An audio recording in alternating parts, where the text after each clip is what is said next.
शिबिर हे मला खरंच कल्पना नव्हती. आता योगायोगाने इकडे येणं झालं, गाठभेट झाली, खूप बरं वाटलं तू अशा ठिकाणी बोलवलंस.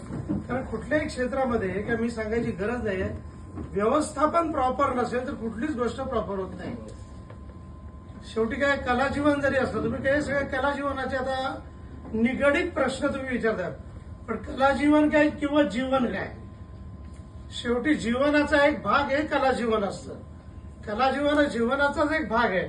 तेव्हा जीवनात जसं व्यवस्थापन व्यवस्थित लागतं, टाइम मॅनेजमेंट व्यवस्थित लागते, पंक्च्युअलिटी व्यवस्थित लागते, फिजिकल फिटनेस महत्वाचा लागतो, डिसिप्लिन महत्वाची लागते, मोठ्याला मान देणं महत्वाचं लागतं, वगैरे वगैरे.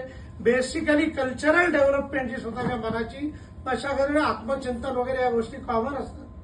परंतु तरी हे व्यवस्थापन हे अलीकडे म्हणजे तुमचं इव्हेंट मॅनेजमेंट वगैरे एक वेगळे कप्पे झालेले आहेत, त्याचा प्रोफेशनलिझम एक वेगळाच झालेला आहे.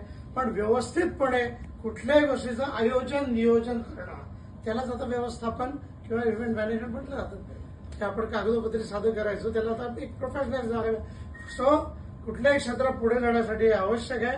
त्याची उपयुक्त गोष्ट आयोजित केल्याबद्दल मनापासून आभार, आणि इकडे बोलवल्याबद्दल अजून मनापासून आभार. मित्र आणि दिग्गज मंडळी बाबा, हलक्याच आहे.